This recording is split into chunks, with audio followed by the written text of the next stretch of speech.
Feeling the intensity. Human incarnation is intense, and it's not surprising that we feel that intensity at times. We feel it in the uneasy balance of light and dark in ourselves, our lives, our world, the feelings of possibility and loss, the battles of will and inertia, metamorphosis and stagnation, light and dark. The intensity of aliveness is an alchemical cauldron bubbling within us. Some of the bubbles that break the surface are sulfurous and agonizing, and others expand with glorious, shimmering energy. Sometimes we feel the intensity as catastrophic, as an overwhelming wrongness in the whole reality. Social conditioning encourages the illusion that to be normal and healthy means to be on an even keel, a feeling of upbeat and productive contentment, like a 30-year-old yuppie in a TV ad who seems to be getting it all together thanks to his latest purchase. But life isn't like the world of TV commercials and glossy magazine ads. It is not always a Kodak moment.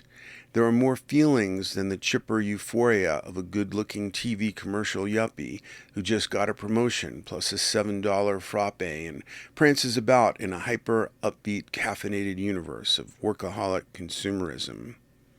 It is a gift to be one of the mutants able to feel the intensity of life, its tension and struggle, its unexpected meaningfulness, and its swirling possibilities of love and tragedy.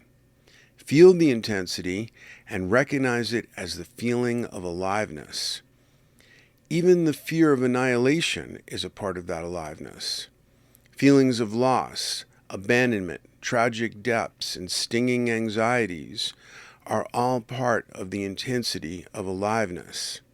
Accept the intensity, embrace it, and though it can feel overwhelming, keep yourself together. Use the intensity to be a warrior, not a victim.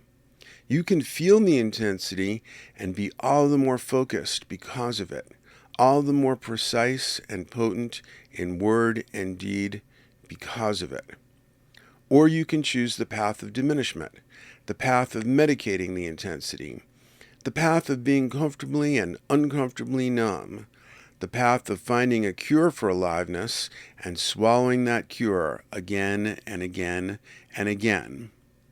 There are paths of cheap and shoddy, all-encompassing truths. Paths of seeking the golden ego identity, Mr. or Miss Right, plus the perfect circumstances, the sparkly carrot on the stick, dangling just up ahead. There are so many false paths. One can take the path of billions who have surrendered their aliveness to fundamentalisms where daddies and rule books give all the answers to manage and govern aliveness and direct it toward the group aims. There's also the path of success, in air quotes, as defined by others. Advertisements are its stained glass windows, the path of racing toward the flat gold stars that are awarded for good behavior. So many paths lead toward the harvesting of your aliveness by others.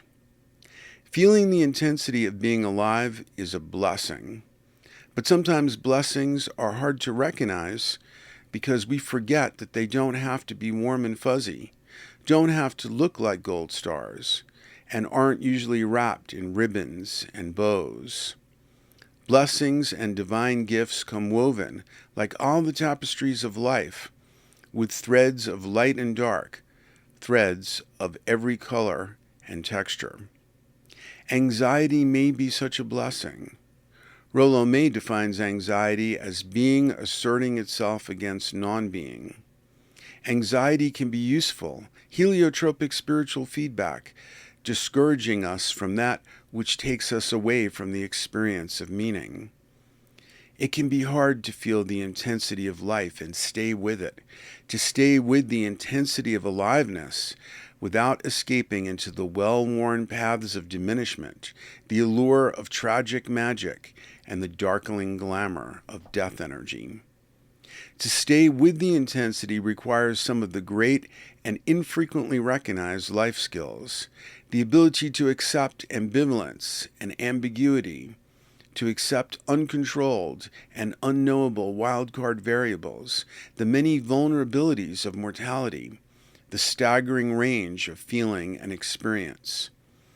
Strengthen and enliven yourself by accepting the full spectrum, the complexities and uncertainties of this blooming, buzzing world, its ambivalence and ambiguity, its tragedies and blessings, its dark and light. Receiving this card means that this is an auspicious time to accept the strange and various blessings of aliveness, a time of immersion and engagement, a time of feeling the intensity.